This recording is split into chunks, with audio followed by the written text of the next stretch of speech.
നമസ്കാരം. അറബിക്കടലിന് മുകളിൽ വീണ്ടും യുദ്ധത്തിന്റെ തീപ്പൊരി വീണിരിക്കുകയാണ്. കടലിലൂടെ സഞ്ചരിച്ചിരുന്ന ഒരു ചരക്കു കപ്പലിനെ അമേരിക്ക ആക്രമിച്ചു എന്ന വാർത്ത ലോകം ഭയന്നിരുന്ന വലിയ സംഘർഷത്തിന്റെ മറ്റൊരു മുന്നറിയിപ്പായി മാറുകയാണ്.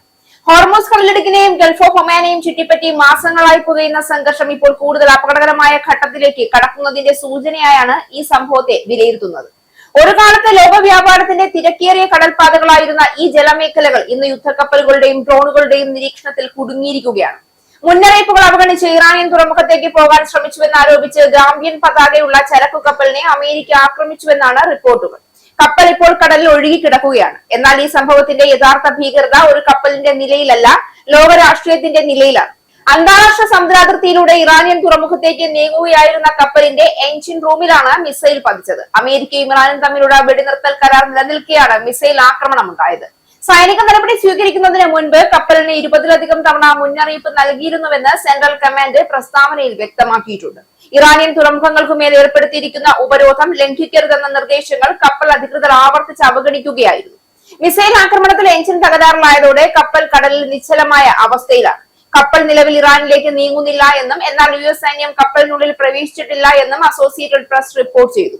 ഉപരോധം ആരംഭിച്ചതിനു ശേഷം ഇതുവരെ ഇറാനിലേക്ക് നീങ്ങിയ 6 കപ്പലുകളാണ് US സൈന്യം തടഞ്ഞത്. ഇതിനോടകം ഏകദേശം 116-ലധികം കപ്പലുകളെ മറ്റു ദിശകളിലേക്ക് വഴിതിരിച്ചുവിട്ടതായും കണക്കുകൾ സൂചിപ്പിക്കുന്നു. ഫെബ്രുവരിയിൽ അമേരിക്കയും ഇസ്രയേലും നടത്തിയ ആക്രമണങ്ങളെ തുടർന്ന് ഇറാൻ ഹോർമൂസ് കടലിടുക്ക് അടച്ചതോടെയാണ് US ഈ കർശനമായ നാവിക ഉപരോധം ഏർപ്പെടുത്തിയത്. മേഖലയിലെ സംഘർഷം ലഘൂകരിക്കുന്നതിനായുള്ള വെടിനിർത്തൽ കരാർ തുടരുന്നതിനിടയിലാണ് പുതിയ സൈനിക നടപടി ഉണ്ടായത്. വെടിനിർത്തൽ കാലാവധി നീട്ടുന്നതിനെ കുറിച്ച് ചർച്ചകൾ നടക്കുന്നുണ്ടെങ്കിലും ഇക്കാര്യത്തിൽ ഇതുവരെ അന്തിമ തീരുമാനമായിട്ടില്ല. ഓരോ ആക്രമണവും ആഗോള വ്യാപാരത്തിനും എണ്ണ വിപണിക്കും സമാധാന പ്രതീക്ഷകൾക്കും നേരെയുള്ള പ്രഹരമാവുകയാണ്. ലോക എണ്ണ വ്യാപാരത്തിന്റെ പ്രധാന ശ്വാസനാളിയായ ഹോർമൂസ് കടലിടുക്കിനെ ചുറ്റിപ്പറ്റിയുള്ള ഈ ഏറ്റുമുട്ടൽ കൂടുതൽ രൂക്ഷമായാൽ അതിന്റെ ആഘാതം ഗൾഫ് മേഖലയിൽ ഒതുങ്ങില്ല. ഏഷ്യയിലെയും യൂറോപ്പിലെയും സമ്പദ് വ്യവസ്ഥകളിലേക്ക് വരെ അതിന്റെ വിറയൽ പടരാം. ഈ സംഭവത്തിന്റെ ഏറ്റവും ഭയപ്പെടുത്തുന്ന വശം യുദ്ധത്തിന്റെ സ്വഭാവം മാറിക്കൊണ്ടിരിക്കുന്നു എന്നുള്ളതാണ്. കരയിലും ആകാശത്തും നടന്നിരുന്ന ഏറ്റുമുട്ടൽ ഇപ്പോൾ കടലിലേക്കും വ്യാപിക്കുകയാണ്. വ്യാപാര കപ്പലുകൾ പോലും സൈനിക ലക്ഷ്യങ്ങളായി മാറുന്ന അവസ്ഥ രൂപപ്പെട്ടാൽ യുദ്ധത്തിന്റെയും സാധാരണ ജീവിതത്തിന്റെയും അതിർത്തി തന്നെ മാഞ്ഞുപോകും.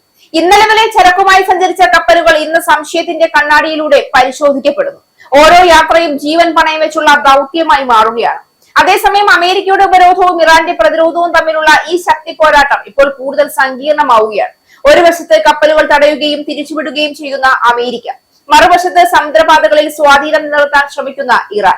ഈ പിടിവലിക്കിടയിൽ കുടുങ്ങുന്നത് ലോക വ്യാപാരവും സാധാരണ ജനങ്ങളുമാണ്. ഇപ്പോൾ ഹോർമൂസിന്റെ തിരമാലകൾ വെള്ളം മാത്രമല്ല വഹിക്കുന്നത്, ഭയവും അനിശ്ചിതത്വവും യുദ്ധത്തിന്റെ നിഴലും കൂടിയാണ് അത് വഹിക്കുന്നത്. ഗൾഫ് ഓഫ് ഒമാനിൽ നടന്ന ഈ ആക്രമണം ഒരു ഒറ്റപ്പെട്ട സംഭവം മാത്രമല്ല.